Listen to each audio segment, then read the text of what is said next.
Ola, a name synonymous with ride-hailing, ride-booking in India, is making waves and finally hitting the shores of the Indian stock market. The company's transition from an app-based mobility to manufacturing electric scooters has been nothing short of meteoric. But is this lightning-fast growth sustainable? Let's find out and discover the upcoming IPO of Ola Electric. First things first, let's understand the business of Ola. Founded in 2017 and based in Bangalore, Ola is a prominent player in the electric vehicle industry. The company specializes in manufacturing electric vehicles, core EV components like battery packs, motors, and vehicle frames. And I'm sure you've seen Ola scooters on the road. Currently, they have a product portfolio of 6 scooters. And apart from the commonly seen scooter, Ola has announced launching 4 EV-powered motorcycles as well. These motorcycles are scheduled to be launched in 2026. What's interesting is that Ola boasts about being a vertically integrated company. In a sense, it means they have integrated and have complete control over multiple stages of the production process, from R&D, which involves key components like battery, software, drivetrain, to manufacturing to distribution. Additionally, they also provide exclusive after-sales service to their products.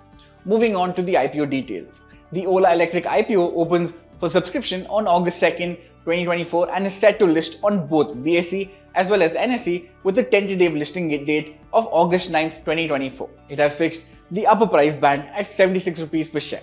So for a retail investor, the minimum lot size would be 14,820 rupees. Ola plans to raise a massive 6,145 crores, out of which 89% is towards fresh issue of 5,500 crores, while the remaining is an offer for sale, which means the existing promoters and shareholders are selling off shares. The IPO has reserved 10% for retail investors. So what are the objectives of the issue? The company plans to use the net proceeds from the IPO for several key reasons. Firstly, towards capital expenditure for expansion of the capacity of its cell manufacturing plant from 5 gigawatts to 6.4 gigawatts. Secondly, for investment towards research and product development. Thirdly, for repayment or prepayment of the borrowings of the company. And lastly, to support organic growth initiatives and cover general corporate expenses. Now, what about market opportunity? India is emerging as a manufacturing powerhouse of electric vehicles. In fact, India is the second largest two-wheeler market globally and the third largest in the four-wheeler market in terms of domestic sales. This shift is driven by several factors like lower battery costs, improved driving ranges, regulatory support, and the lower carbon footprint of EVs compared to the traditionally internal combustion engine vehicles. Now, talking about electric two-wheelers, which is at the forefront of electrification mobility in India, stands at approximately 5.4% of the total two-wheeler registrations and is expected to rise the penetration level to 41 to 56% by 2028. This is estimated to grow at a CAGR of 11% over the next 5 years. Additionally, electric two-wheeler manufacturers have a significant export opportunity estimated at 100 to 110 million units annually, especially in regions like Africa, Latin America, Southeast Asia, thereby increasing the total addressable market. Another interesting revelation is the market share of disruptors and others. Disruptors are basically companies who are born electric players, focusing on innovation as a key part of their organization's culture and have emerged as market leaders. On the other hand, others are OEMs who initially manufactured traditional ICE or internal combustion engine vehicles and later entered into the EV market. The chart displayed on the screen shows how disruptors like Ola, Ather, Okinwa, Autotech, etc., who are born electric have amassed a significant 67% market share, while others who make traditional vehicles and now ventured into electric vehicles have faced significant challenges and have only 33% market share as of 2024. Now, coming to the financials of Ola Electric has shown remarkable growth in its revenue from operations, increasing to around 50,000 million in the fiscal year 2024, a significant increase of 90% from the previous year. The gross margins, which has increased over the years, is at 12.5% in fiscal year 24. This basically means only 20% of the business revenue is left over after the subtraction of direct costs such as labor and raw materials. Cost of materials consumed reflects the cost of raw materials used in the production process of the scooters. If you look closely, the cost is significantly high to the revenue achieved. And Ola, like most startups, has been burning cash at a rapid pace. Despite this robust top-line performance, the company continues to face widening losses due to high operating costs. The net loss for fiscal year 24 stands at 15,844 million, up from 14,720 million in fiscal year 23.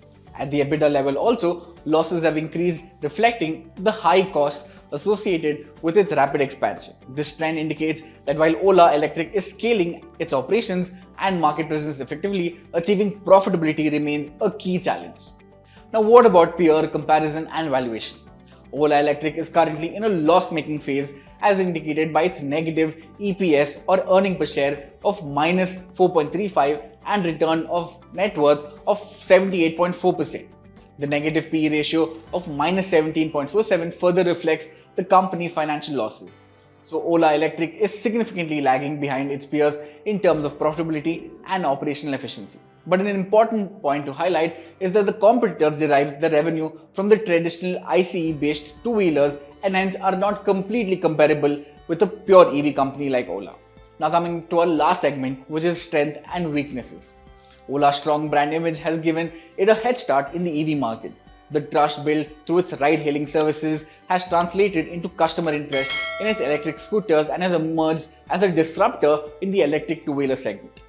One of Ola Electric's biggest strengths is the capacity for expansion. The company's massive manufacturing facility in Tamil Nadu is one of the largest scooter factories in the world. Additionally, one of the most tech-advanced and critical component is the battery. Ola is setting up a gigafactory to develop advanced lithium-based batteries. Ola boasts of being a vertically integrated company, which means they have complete control over multiple stages of the production process, from R&D, which involves key components like battery software, drivetrain to manufacturing to distribution. Additionally, they also provide exclusive after-sales service to their products. In fact, their distribution network comprises 870 experience centers and 429 service centers, making it India's largest company-owned network centers according to the Redseer report. Now, what about weaknesses? The EV market is heating up with established players and new entrants like Ather, Okinawa Autotech, Ampere, etc. Additionally, even players like Hero, Bajaj, TVS are entering the EV space. Ola will need to differentiate its products and services to maintain its market share. While Ola is investing in charging infrastructure, the overall availability of charging points in India remains a challenge. Building a robust charging network will be essential for customer adoption. The cost of materials consumed reflects the cost of raw materials used in the production of the scooters, and this is significantly high. If you look at the chart in fiscal year 22, the cost of materials were higher than the revenue from operations. To be precise, the cost of materials consumed was 156% to the revenue from operations. While it has reduced over the years, it still recorded 87.65% in fiscal year 24. Ola Electric was in the news earlier today as a media report suggested that the parent company of MapMyIndia, which has 30 years of expertise in building digital maps in India, has filed a lawsuit against the IPO-bound firm, saying that the ride aggregator copied its proprietary data to build its own Ola Maps.